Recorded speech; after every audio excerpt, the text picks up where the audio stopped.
E aí galera, hoje nós vamos estudar massas de ar, tempo e clima. Massas de ar são porções de ar com características semelhantes do local onde está inserido. Isso são massas de ar. Existem massas de ar com características diferentes. Às vezes tem uma massa de ar que tem uma característica de ser mais quente, outra de ser mais fria, uma de ser mais seca, outra mais úmida e assim por diante. Isso são massas de ar. E uma dúvida que existe bastante é a respeito de tempo e clima. Tem diferença? Tem diferença entre tempo e clima? Será que ou é a mesma coisa? Não é não. Tempo e clima têm certas diferenças, como por exemplo, tempo é um estado momentâneo. Como assim? Pô, hoje o dia está frio, hoje está chuvoso, mas pode ser que amanhã esteja quente, pode ser que amanhã esteja seco e não chuvoso. Então, tempo é um estado momentâneo, enquanto que clima é um estado duradouro. Ou seja, o clima daquela região é um clima tropical. Ou seja, tem duas estações bem definidas, de um verão chuvoso e de um inverno seco. Percebam que tem uma situação duradoura e não momentâneo como do tempo. Então, existe essa diferença entre tempo e clima. Falando sobre massas de ar, eu falei para vocês que massas de ar, então, são porções de ar com características semelhantes por onde estão inseridos, né? Às vezes tem uma característica em uma determinada região de ser fria, logo vai ter uma massa de ar que é originada nessa região mais fria. Em relação às massas de ar do Brasil, nós temos 5 massas de ar que envolvem o Brasil: equatorial continental, equatorial atlântica, tropical continental, tropical atlântica e polar atlântica. A equatorial continental, ela é quente e úmida. Essa equatorial continental, ela está envolvendo ali a região norte do Brasil e é bastante quente por estar mais próximo à linha do Equador e, consequentemente, recebe uma maior luminosidade, deixando ali a região com a temperatura mais quente.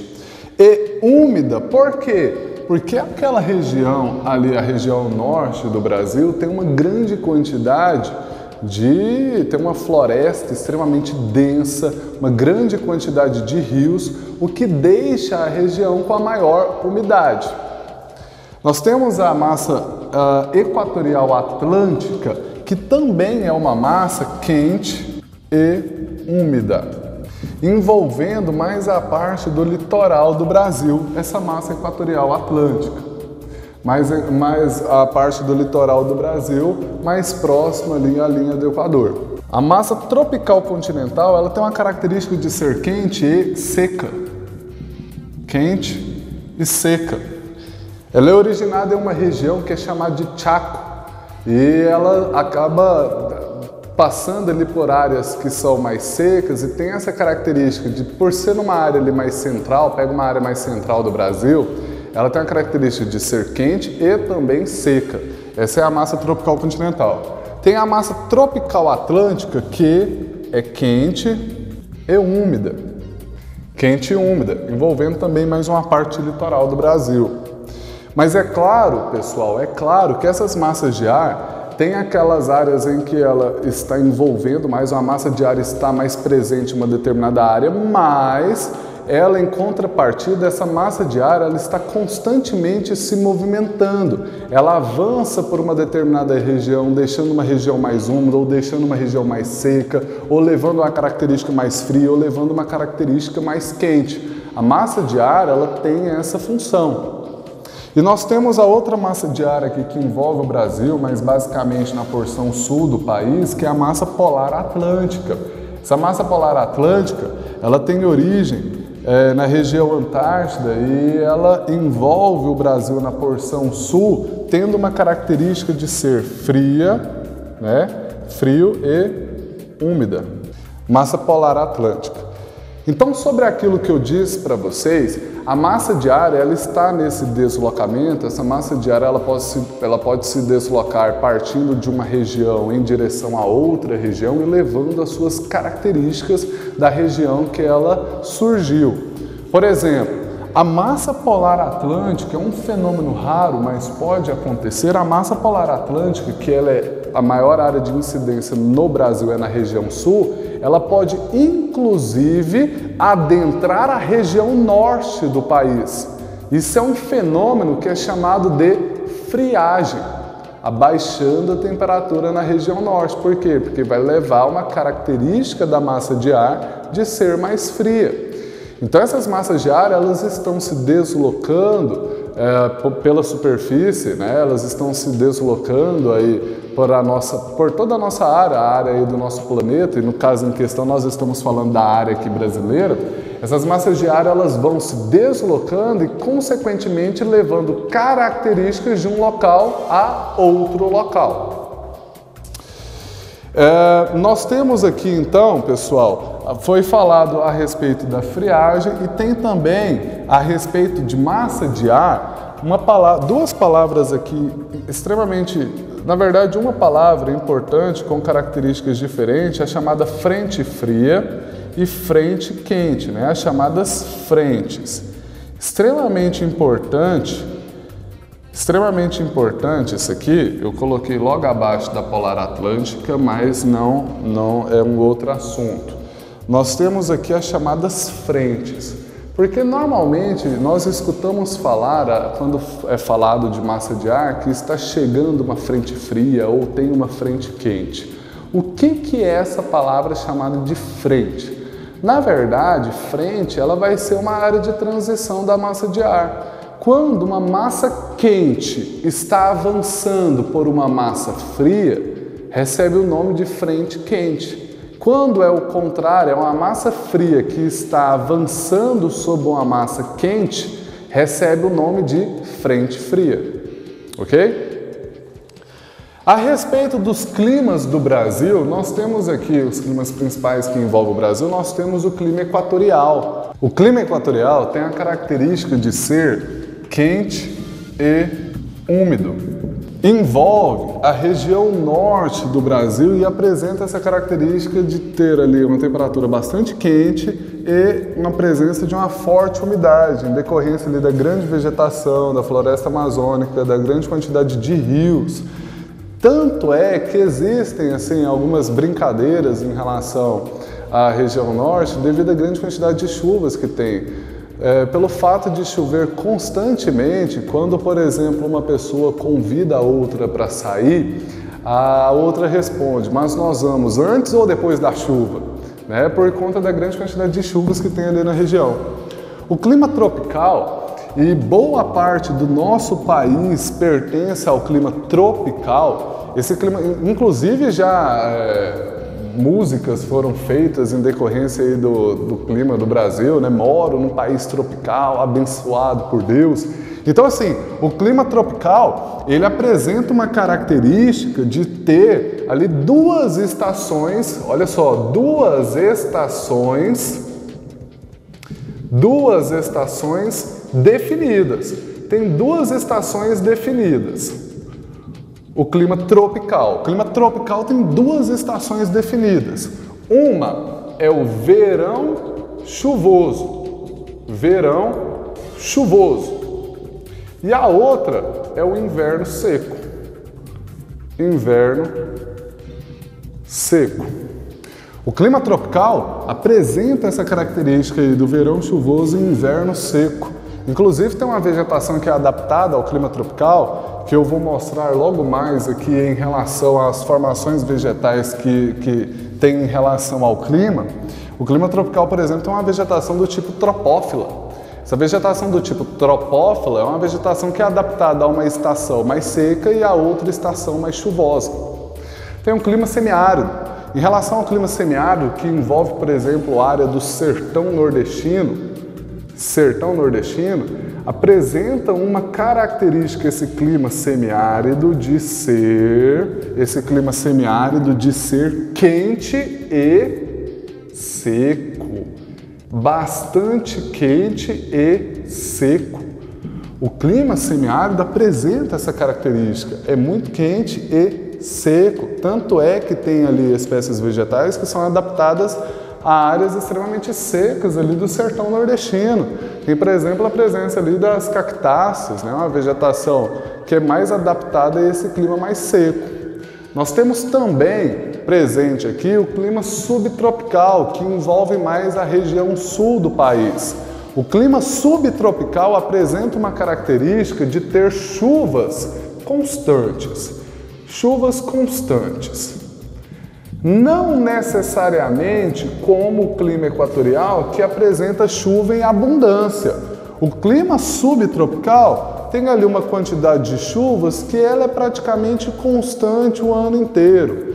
E pelo fato do clima subtropical ser de uma região mais distante da linha do Equador, apresenta ali temperaturas mais baixas ao longo do ano.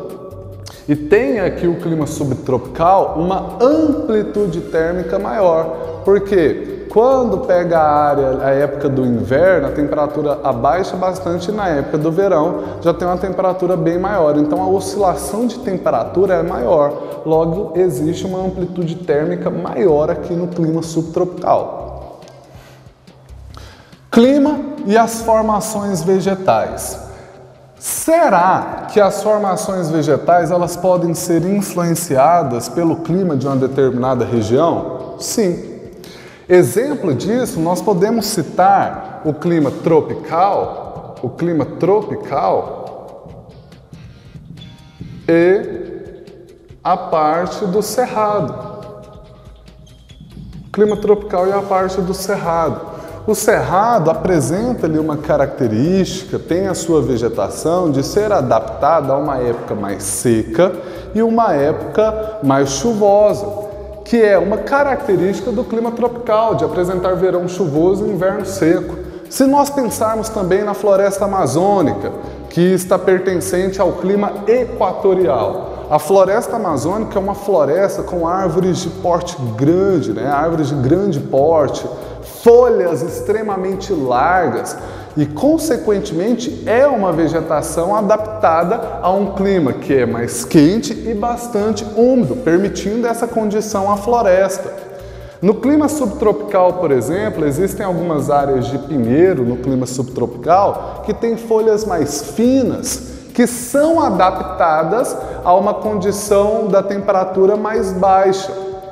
Como também existe aqui no clima semiárido, interferência aqui em relação às formações vegetais, no clima semiárido, por ser uma área mais seca, também tem uma vegetação que é adaptada a esse clima mais seco. Por exemplo, tem plantas no clima semiárido que têm uma grande capacidade de absorção de água, em razão do clima ser mais seco e precisar dessa maior quantidade de água por um maior período, visto que chove menos.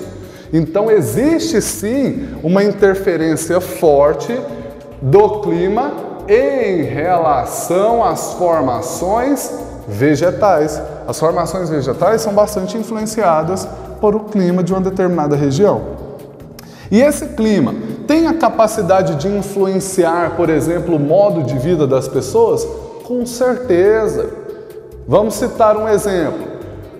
Uma pessoa que vive em uma área mais semiárida, desértica, será que essa pessoa que vive nessa área que é bem mais quente, mais seca, ela vai sair na rua com um paletó, todo engravatado, com cachecol? Não. Vai influenciar no modo de vida dessa pessoa, por quê? Não vai sair dessa maneira porque é muito quente, então não vai utilizar uma roupa que teoricamente seria de um local mais frio. E aí nós podemos citar o contrário.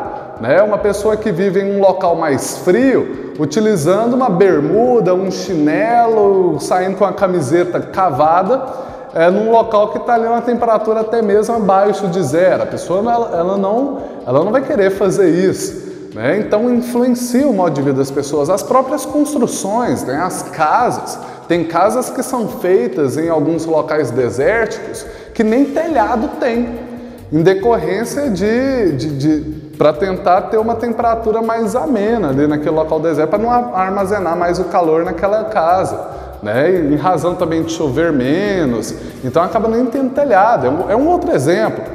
Nós temos outro exemplo, os esquimós. Os esquimós que estão em áreas bem mais frias, tem ali já as suas casas, elas são adaptadas a esse clima mais frio. Então, assim, o clima, ele pode, com certeza, ele influencia o modo de vida das pessoas. É isso aí, pessoal. Até a próxima!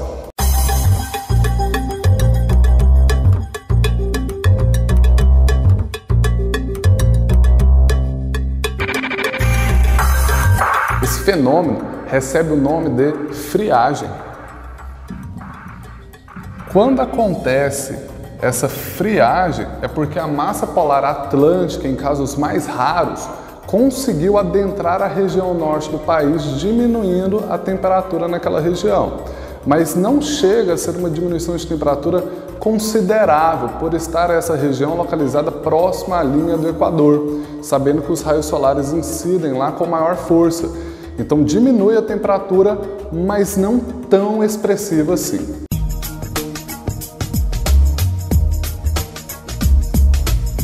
Sobre o assunto relacionado à climatologia, tem algumas dúvidas, como por exemplo, quais são os tipos climáticos existentes no Brasil.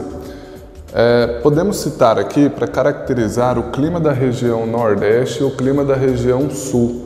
A região Nordeste ela é dividida em 4 sub-regiões: Zona da Mata, Agreste, Sertão e Meio Norte. A Zona da Mata, devido à proximidade com o litoral, apresenta um clima denominado de tropical litorâneo, onde apresenta chuvas distribuídas principalmente no meio do ano, aproximadamente junho, julho, agosto. A parte relacionada ao sertão nordestino, por exemplo, já tem um clima denominado de clima semiárido, onde apresenta chuvas escassas e temperaturas elevadas durante o ano todo. A região sul, por exemplo, já apresenta a maior parte da região sul, ela é denominada por possuir um clima subtropical, com chuvas bem distribuídas durante o ano todo e uma alta amplitude térmica, ou seja, verões extremamente quentes e no inverno temperaturas bem mais baixas.